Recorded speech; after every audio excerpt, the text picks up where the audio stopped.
Okay, Assalamualaikum warahmatullahi wabarakatuh dan salam sejahtera. Apa khabar? Jadi malam ini saya akan buat sedikit perkongsian tentang ujian psikometrik. Jadi sebelum tu saya nak test suara ya. Mana minta anda komen kalau suara jelas. Minta komen jelas. Okay.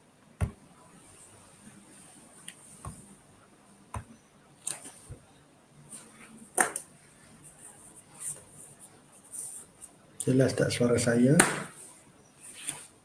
Atau entah tak dengar tak suara saya ni?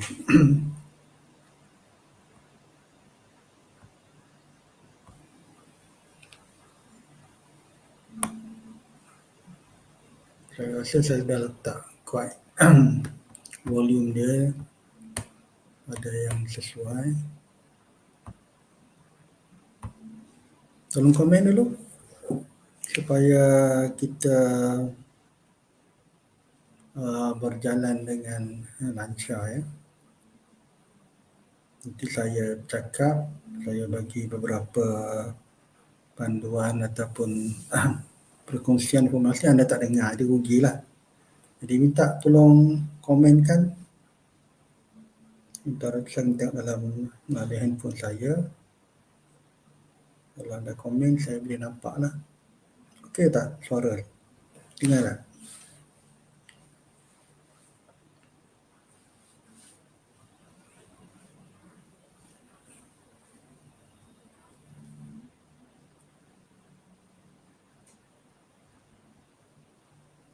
Malam ni kita nak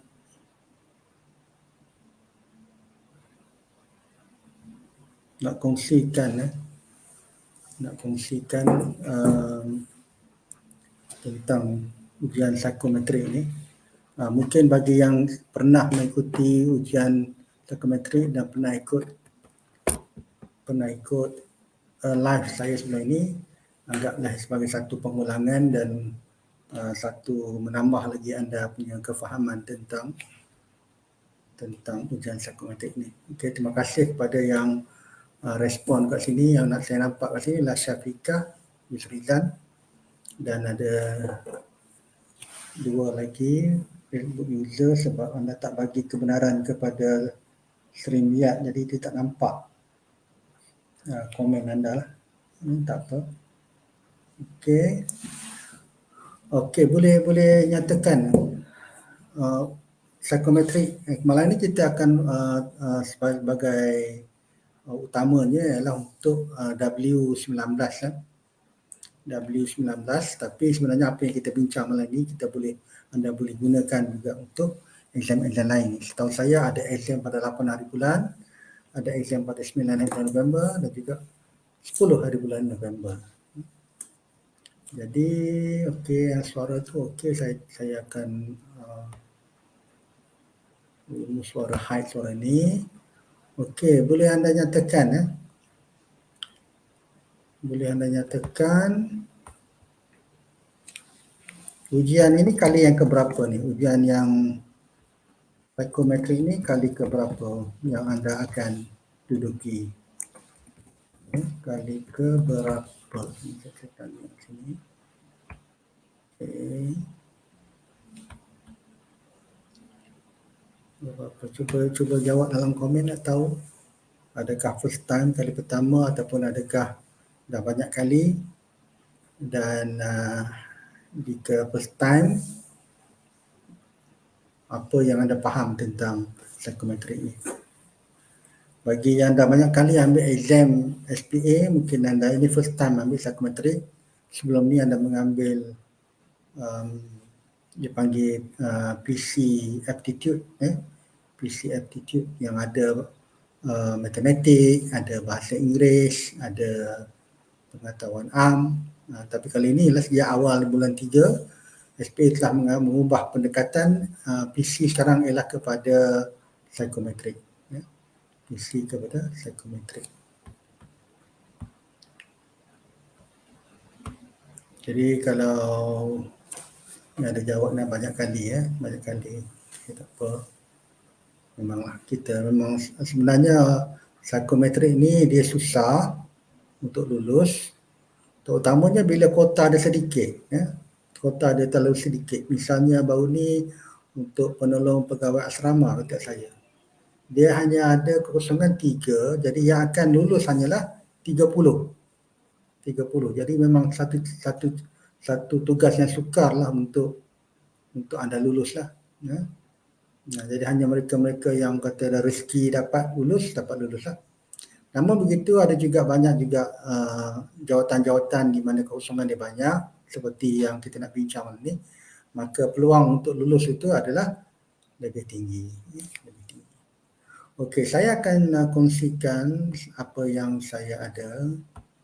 Kita akan mulakan. Ini asalnya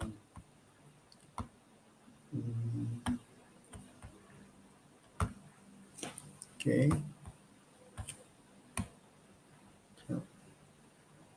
Saya akan buat inilah kecil sikit supaya ini. Okey. Saya tutup dulu banner tentang kali keberapa tu. Okey, supaya tak mengganggu anda begini. Okey, ujian psikometrik, ya. Ujian psikometrik ni bagi yang first timer ialah ujian yang nak menguji minat dan juga personality ataupun kepribadian anda. Nak uji sama ada anda mempunyai ciri-ciri yang diperlukan oleh SPA lah. Okey. Jadi malam ini kita akan beri sedikit fokus kepada jawatan ini, pembantu tadbir kewangan grade W19. Grade W19 bermaksud grade W19 ialah mereka-mereka yang ada diploma, mereka ada SPM layak untuk menduduki peperiksaan ini. Okey. Tarikhnya 10 November hari Khamis, ya. Pastikan anda jangan, sebab saya banyak jumpa keadaan kes senario di mana banyak calon terlepas. Saya tengok dia rupanya exam semalam terlepas. Sayanglah kerana terlepas exam. Okey, sebelum kita lihat kepada langkah-langkah untuk menjadi pembantu tadbir kewangan. Langkah-langkah untuk menjadi pentadbir kewangan, ini adalah step-step dia. Yang pertama adalah anda dah mohon dulu di SPA 9. Bila anda dah mohon SPA 9 dan anda dah senaraikan jawatan-jawatan yang anda inginkan, dan bila keluar iklan, maka anda lulus tapisan awal yang kedua. Bila anda dipanggil untuk peperiksaan ini minggu depan, bermakna anda telah lulus tapisan awal. Jadi seterusnya sekarang anda akan pergi ke yang ketiga, iaitu exam PC. Saya nampak sekarang SPA telah menggunakan nama lain, ada panggil penilaian. Penilaian untuk nak nilai calon-calon ni lah. Maka kata anda ada 5 step. Selepas PC ni ialah temuduga, selepas temuduga ialah surat tawaran. Okey. Kita tak banyak ni, kita ada lebih kurang 24 slide. Okey. Sekarang di fasa yang ketiga, iaitu exam PC. Okey, kekosongan jawatan. Ini yang saya rasa agak menarik. Kekosongan jawatan bagi pembantu tadbir kewangan ni ialah sebanyak 285 dan juga kekosongan dia 500. Bermaksud kita ada 785. Kata daripada mereka yang exam ni, SPA akan memilih sebanyak 7,850 calon untuk ke peringkat temuduga. CP dia ialah 10, darab dengan 10. Kalau kekosongan dia 285, dia akan tapis untuk temuduga 2,850. Tapi sebab dia ada simpanan dia banyak. Kalau anda lihat pada iklan hari ini, pada pengumuman ataupun di FB page SPA, hari ini pun ada lagi dilantikkan yang ambil bagi tahun lepas, yang senarai calon simpanan dia ada lagi. Sebab dia akan digunakan untuk banyak agensi lah. banyak agensi, banyak kementerian akan digunakan. Sebab itu simpanan dia agak tinggilah 500. Jadi mereka yang dapat sebagai top 285 akan terus ditawarkan, manakala yang 500 baki dia terpaksa dalam senarai menunggu. Kalau anda ranking anda ialah katakan nombor 300, maka anda tak tunggu lama lah. Mana kata lepas 285, mungkin the next one ada kekosongan, dia akan panggil anda lah. Itu dia punya ni lah. Macam mana dia rankingkan ini calon ini berdasarkan pada markah anda pada peringkat temuga nanti. Jadi kalau terlihat kat sini ialah kekosongan dia banyak, jadi yang akan lulus peringkat PC nanti, exam psikometri ini ialah sebanyak 7,850. Quite big lah. Satu angka yang besar lah. Jadi kalau anda betul-betul buat persediaan, maka harapan anda untuk ni amat cerah berbandingkan dengan di mana kosongan dia 1 ataupun 3 ataupun 20. Jadi agak sukarlah. Jadi anda kena ambil peluang untuk buat sehabis baik untuk exam ini. Okey, seterusnya kita pergi kepada ini yang biasalah. Exam SPA ini senang fail. Nak lulus tu susah walaupun exam dia objektif. Walaupun nampak simple bandingkan dengan kalau anda ambil periksaan aptitude, periksaan matematik, daya sains masalah anda kena kira, masa tak cukup, ataupun kalau bahasa Inggeris sekarang dia bagi soalan-soalan yang agak sukar, ataupun kalau pengetahuan am ditanya benda-benda fakta, anda tak tahu, anda tak boleh jawab. Tapi ini ialah psikometrik ini lebih mudah untuk menjawab tapi sukar untuk lulus. Sukar untuk lulus. Okey, jadi seterusnya kita lihat kepada ni statistik salah satu sebagai kita nak tahu untuk dapat gambaran. Contoh statistik exam grade 19. Calon 43,000, jadi yang lulus ialah lebih kurang 10,800. 10,800 lebih kurang 25% lah. Daripada 4 orang, seorang akan lulus. Seorang akan lulus. Jadi kalau kita lihat kepada ni, kalau kita lihat pada lebih kurang anggaran CP ni, maka kita akan anggarkan untuk W19 ni akan ada calon mungkin puluhan ribu jugalah. Puluhan ribu juga. Tapi sebab intake dia besar, jadi kemungkinan kalau anda ni ada usaha lebih, maka anda akan lepasi tapisan ini lah.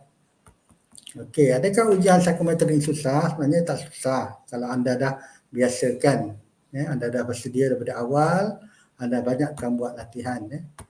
Anda banyakkan buat latihan. Sebab apa saya kata begitu? Sebab kadang soalan dia berulang. Banyak juga calon-calon yang menduduki peperiksaan penolong pegawai asrama N29, kemudian lepas tu seminggu lepas tu dia ambil penolong pegawai takbir. Mereka kata soalan sama je, soalan sama tadi. Jadi kita kemungkinan bila anda buat latihan, buat sampai beratus-ratus soalan, ni akan jumpa soalan-soalan yang sama. Jadi bila soalan sama tu, anda tahulah mana nak pilih soalan yang jawapan yang lebih tepat. Jawapan yang lebih tepat. Okey, jadi tak susah kalau anda bersedia dan banyak buat latih tubi. Okey, apa yang dinilai bagi first timer ni untuk anda tahu apa yang dinilai? Yang dinilai ialah nak tengok anda mempunyai nilai positif ataupun negatif. Mana lebih banyak? Mana lebih banyak? Nilai positif ataupun nilai negatif. Okey. Dan bentuk-bentuk soalan dia pula ialah ini adalah dia punya variasi pilihan dia. Dia ada kalau kita ada 5 kat sini, iaitu yang paling bawah ni ya ataupun tidak, wajar atau tidak wajar, betul atau salah, amat tak setuju, tak setuju, setuju, amat setuju, dan juga sangat tak setuju, tidak setuju, tak pasti setuju, sangat setuju. Jadi kebanyakan soalan nanti ialah banyak antara yang warna hijau ni dan warna coklat. Warna coklat. Untuk anda buat pilihan lah. Jadi apa tujuan psikometrik ni? Seperti saya sebut tadi, tujuan utama psikometrik ini ialah untuk SPA menapis calon-calon yang layak. Calon-calon ramai, puluhan ribu. Jadi dia nak ambil lebih kurang 8,000 ni, dia buatlah ujian ini untuk tahu adakah calon-calon ini sesuai ataupun tidak dengan jawatan. Jadi ujian psikometrik ini dia nak mencari kesaksian, dia panggil fit, job fit ataupun kesaksian pekerjaan dengan calon. Ada 3 aspek utama. Satu, dari segi pekerjaan, job fit. Nombor 2 ialah organisasi, keserasian dengan organisasi, organisation fit. Dan ketiga ialah kerja berpasukan, kerja berpasukan, teamwork. Jadi tak boleh lari lah. Kerja mana pun kita perlu ada teamwork. Jadi tujuan dia nak cari calon-calon yang memenuhi ciri-ciri utama ni lah. Okey, ni kat sini tu sini contoh soalan psikometrik berdasarkan keserasian. Pertama, pekerjaan. Contoh soalan dia, kritikan boleh menghalang peningkatan prestasi kerja. Kemudian soalan organisasi lah, saya peka dengan perubahan persekitaran dan bagi kerja berpasukan. Contoh dia, saya akan bertanya jika kawan saya kelihatan bermasalah. Ini diambil daripada laman web ataupun video yang dikeluarkan oleh SPA lah, contoh dia. Jadi kalau di soalan dia, kritikan boleh menghalang peningkatan prestasi kerja, so anda menjawab jawapan yang lebih positif, lebih positif. Jadi kalau ni kritikan boleh menghalang peningkatan prestasi kerja, jawapan kat sini ialah anda kena pilih. Kalau ada ya atau tidak, anda pilih tidak. Kalau kat sini, saya peka pada perubahan persekitaran, anda kena pilih. Kalau ya atau tidak, adalah pilih ya. Dan ini kalau dia ada, saya akan bertanya jika kawan saya kelihatan bermasalah. Ada 5 pilihan, setuju, sangat setuju dulu, setuju, tak pasti, tak setuju, sangat tak setuju. Jadi anda kena pilih yang positif lah, yang lebih positif. Yang lebih positif. Jadi kalau kat sini ya, yang lebih positif adalah saya sangat setuju lah. Anda kena ambil berat tentang rakan sekerja anda. Rakan sekerja anda. Itu ialah tentang apa dia, soalan-soalan dia akan ditumpukan untuk melihat anda bagaimana respon anda kepada soalan-soalan berkaitan 3 bidang utama ni lah.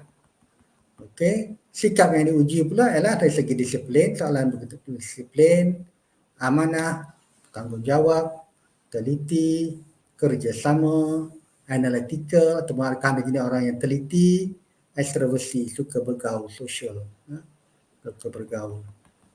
Jadi ciri-ciri penting untuk lulus adalah anda perlu ada tahu, anda perlu ada amalkan sikap yang menunjukkan integriti yang tinggi, anda teliti, anda ada semangat pasukan dan konsisten. Dan konsisten ni satu yang agak sukar. Ramai calon-calon dapat menjawab bahagian 1, 2, 3 dan bahagian konsisten inilah yang menjadi perangkap kepada calon-calon untuk menjawab soalan psikometrik.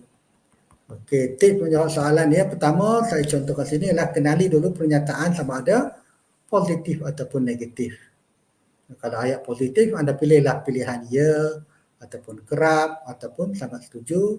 Manakala kalau ayat negatif, pilih tidak, tidak pernah dan sangat tidak setuju. Contoh kat sini ialah ada 4 soalan kat sini. Saya peka berpersekitaran, tadi soalan yang sama terlihat tadi. Okey, itu soalan yang positif, jadi jawab dia kena positif. Yang kedua, saya tak peduli jika kawan saya gagal. Ini soalan negatif, pernyataan yang negatif. So, anda kena jawab tidak pernah. Yang ketiga, saya melayan tetamu yang datang ke rumah saya. Jadi ini ialah sikap melayan tetamu, satu sikap yang positif. Jadi anda kena tunjulkan sikap positif ini. Jadi anda akan pilih sangat kerap. Dan yang keempat, saya lebih banyak mendengar daripada berkata-kata. Inilah nak tunjukkan anda kena jadi seorang yang good listener lah. Dalam kita melihat kerja berpasukan ni, kena jadi a good listener, pendengar yang baik. Pendengar yang baik. Okey, tip menjawab soalan dia. Ada kala pernyataan nampak negatif tapi sebenarnya positif bila ada perkataan tidak. Contoh dia, ayat negatif, saya suka berbohong. Tapi ayat positif, saya tidak suka berbohong. Jangan anda dikelirukan. Jangan keliru, tengok-tengok. Jadi jangan Jangan cepat, fikir dulu sebelum menjawab soalan. Okey. Tips nombor 2 adalah bagi pernyataan yang melibatkan penegasan sikap dan pegangan, pilih sama ada sangat setuju atau sangat tak setuju. Anda kena pilih perkataan yang ada sangat. Kalau urutan dia ialah pilihan, kalau ada A, B, C, D, E, pilih sama ada A ataupun E. Ya. Pilih sama ada A ataupun E. Okey. Yang paling atas ataupun yang paling bawah. Okey. Atas ataupun paling bawah. Okey. Terus kita ada beberapa slide lagi. Okey, contoh seterusnya adalah soalan tentang suatu tajuk sebagai contoh sebagai disiplin atau kerja pers akan ditanya berulang kali dalam bentuk berbeza. Akan diulang dalam bentuk berbeza. Anda kena tahulah soalan ni nak uji apa nilai dia. Dan ini yang nak dicongkel oleh SPA. Jadi jawapan anda kena tetap ataupun dipanggil term dia adalah konsisten. Okay, tip menjawab juga soalan yang nombor 4, baca soalan dan ayat dengan teliti. Kadang-kadang ada kesilapan dalam ejaan, tata bahasa dan juga peribahasa. Dan tengok anda ni seorang yang teliti, analytical ataupun tidak. Seorang yang teliti. Jadi kalau kita lihat kepada jawatan ini ialah melibatkan kewangan. Jadi kewangan ni dia kena orang yang teliti lah. Kewangan ni orang yang teliti. Ada silap masuk entry dalam angka ataupun lari kosong dah beza lah. 10,000 dengan 1,000 beza yang besar lah. Jadi dia kena orang yang teliti. Dia nak orang yang teliti. Okey, contoh kat sini. Ini adalah nombor contoh sini lah. Kalau yang biasa ambil exam dia akan jumpa lah ayat ni. Ulat dihidup. Dihidup tu salah dari segi tata bahasa. Menggoreng pisang. Patutnya pisang goreng kat situ. Yang ketiga adalah gajah dengan gajah, yang betul ialah gajah sama gajah. Aur dan tebing, yang betulnya adalah aur dengan tebing. Mana kata bila anda keluar tengok pernyataan dia salah dari segi tata bahasa, anda kena tak setuju. Walaupun selepas tu datang pernyataan yang anda rasa positif. Anda lihat dulu kepada pernyataan dari segi tata bahasa. Okey. Ini bagi yang first time ni, ini rujukan yang dicadangkan, dikeluarkan oleh tim Info Kerjaya yang ada 13 tahun pengalaman membantu calon-calon. Okey, ini kandungan rujukan dia.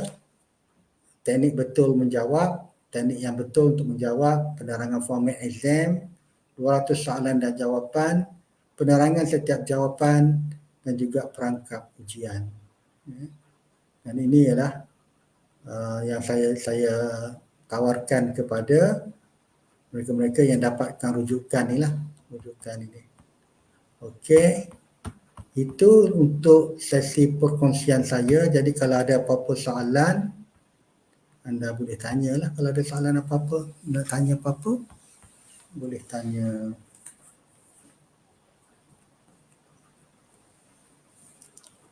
Jadi kalau kita lihat kepada ujian bagi W19 ni, kita lihat apa dia, peluang peluang untuk anda lepasi ni agak tinggi lah sebab banyak dia punya kota dia. Kota dia banyak. Jadi kena cuba sedaik mungkin lah. Jadi kalau bagi yang nak dapatkan ni, anda boleh pergi ke ni bit.ly/psycho. Psycho. Anda boleh pergi kat situ untuk dapatkan rujukan. Jadi kalau anda ingin hubungi saya, anda boleh hubungi kat WhatsApp tu lah. 010-5011-537. 010-5011-537. Nanti pembantu saya akan menjawab soalan ataupun kemungkinan anda lah. Okey, soalan tanya selalunya aku akan keluar berapa lama? Okey, daripada tarikh exam biasanya seminggu hingga 2 minggu bergantung kepada bilangan calon lah. Kalau calon tu ramai mungkin sampai 2 minggu. Kalau calon tak ramai kadang seminggu pun dah keluar. Ramai maksud saya bila ramai itu lebih ke puluhan ribu lah. Kalau puluhan ribu maka lambat sikit lah. Tapi kalau hanya 2-3 ribu yang ambil exam, maka jawapan dia cepatlah. Keputusan dia cepat. Okey. Ada apa-apa lagi soalan? Last untuk saya ni, kalau ada soalan nak tanya pasal psikometrik ni. Bagi yang dah ada dapat rujukan tu, saya sayangkan anda mungkin ada beli tu untuk exam yang lepas, gunakan sebaik mungkin, dan yang dapat bonus bersama saya dalam grup WhatsApp dan grup Telegram, anda boleh teruskan, jangan keluar, jangan keluar dari grup tersebut, sebab grup tersebut ialah macam lifetime anda, macam anda boleh duduk situ bila-bila lah, insyaAllah kan. Jadi sambil bila dapat exam, anda boleh tengok ulang kaji balik dalam tu lah, dalam tu. Okay. Mungkin saya nak terangkan sedikit pasal bonus yang saya tawarkan. Dengan 3-4 minit lagi sebelum saya nak habiskan, saya nak kongsikan penerangan sikit. Mungkin ada yang nak tanya pasal apa bonus yang saya bagi ni kan. Okey. Bonus yang bagi ni ialah ada satu, ialah bonus pertama ialah 180 soalan quizboard Telegram. Ini adalah soalan di mana saya setiap ada beberapa hari 9 latihan, 9 latihan di mana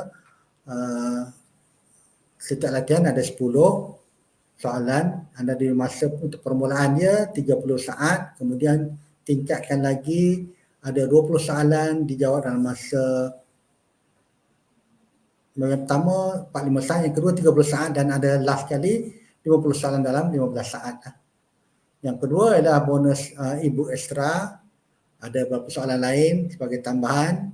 Yang ketiga ialah 400 soalan tahun-tahun lepas. Tahun lepas. Kalau anda kira dalam buku ni ada 200, kat sini ada 180, 380, ini 400, dah 780. Jadi yang cukup untuk anda buat persediaan, dan ada grup lagi. Grup dalam bentuk Telegram dan juga WhatsApp. Okey, itu bonus dari saya lah. Jadi anda kena pastikan anda dapatkan melalui link yang saya bagi tadi, bit.ly/natpsycho. Okey, ada satu soalan lagi. Kita tengok soalan ni. Okey. Bagaimana pihak SPM menilai mengira keputusan untuk calon psikometrik ini? Adakah menggunakan sistem atau okey, dia menggunakan komputer. Soalan untuk psikometrik ini disediakan oleh pakar psikologis, dan dia telah linkkan. Kalau jawab macam ni, macam mana dia punya soalan ni, jawab macam mana. Itu yang bagi konsisten dia. Konsisten. Jadi markah-markah ni akan di-set oleh komputer lah. Komputer akan dapat ranking. Katakan untuk ni kita ada lebih kurang 285 kan kekosongan. Okey. Jadi dia tengok mana yang jawapan yang super positif. Kita boleh katakan kita ada yang pertama sekali super positif, yang kedua positif, yang kedua adalah negatif. Negatif ni biar jawab tak pasti, jawab banyak yang itulah kata bila tanya tu anda tak menggambarkan sikap anda lah. Jadi anda kena nak super positif. Jadi anda kena lihat macam tersebut tadi, jangan hanya semua positif. Tengok balik soalan tu, kena teliti betul soalan tu. Anda rasa ramai calon dia kata dia dah buat sehabis baik, tapi sebenarnya ada yang tak konsisten tu lah. Tak konsisten dalam jawapan ni lah. Misalnya contoh yang tu ialah misal saya suka bersosial, itu satu soalan. Soalan lain dia kata bila saya pergi ke majlis saya akan berbual dengan orang lain. Jadi jawapan anda kena sama lah.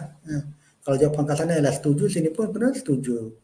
Kalau kat sini anda jawab anda suka bersosial, ya. Tapi bila di soalan lain saya suka bercakap dengan tetamu, anda jawab tidak, maka dah nampak ada konflik.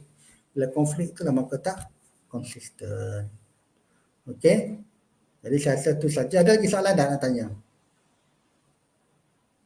Adakah bersistem? Okey. Satu lagi soalan ni. Okey, anda kena maklum bahawa dalam biasanya SPA pun dia ada bagi nasihat. Anda kena lihat kepada, anda kena alert kepada pengumuman SPA di laman web ataupun di page, FB page SPA.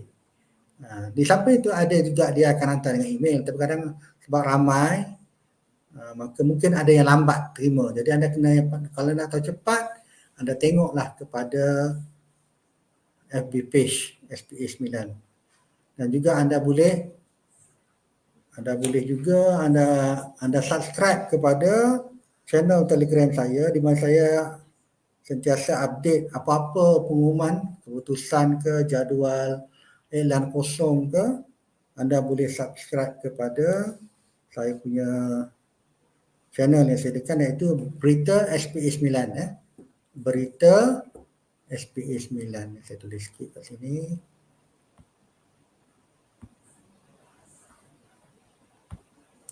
Channel Telegram. Ini sebagai support untuk ada mereka tak sempat nak buka, anda just subscribe kepada, percuma saja. Tengok sekejap ni.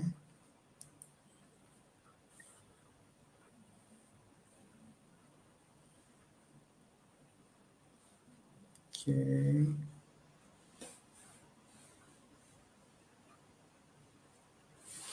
Anda subscribe kepada TME Berita SPA 9. Ini segala maklumat daripada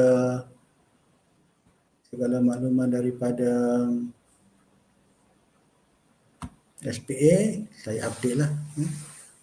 T.me/berita SPA 9. Anda boleh cari dalam search dalam Telegram, anda akan dapat jumpa lah. Menekan sana ada link satu lagi, saya ada buat juga satu semua channel semua iklan pekerjaan yang di ini, saya ada buat channel lain, iaitu channel iklan SPA lah, untuk memudahkan anda alert dengan iklan lah. Kalau anda perasan hari ini ada keluar satu iklan pula. Okay. Iklan hari ini ialah tentang hari ini iklan untuk jawatan pegawai penyelidik grade Q41. Pegawai penyelidik grade Q41. Kalau itu agak menarik juga, kekosongan dia ada 2/10 ke 12, tapi dia specify katanya ialah untuk lelaki saja. Okay, kalau anda perempuan anda apply, anda tak akan lepas, tapi sebab syarat dia dah macam itulah. Okey, itu saja untuk malam ini. Saya ucapkan terima kasih kepada anda semua yang telah hadir pada malam ini. Jadi anda kalau yang belum join grup Telegram ataupun channel Telegram Psychometric, anda boleh join. Okey, terima kasih sekali lagi. Kita jumpa lagi dalam sesi-sesi yang akan datang. Nanti sekejap ada satu lagi. Ada yang saya tak baca lagi.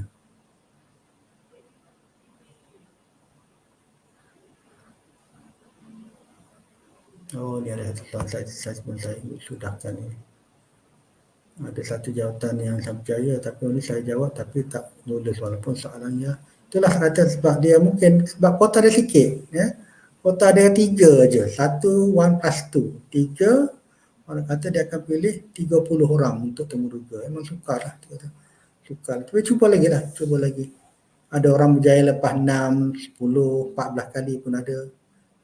Never give up lah. Okey, sekian saja untuk malam ini. Kita jumpa lagi. Terima kasih sekali lagi pada yang hadir untuk sesi pada malam ini. Saya doakan anda dipermudahkan, urusan dapat jawab. Okey.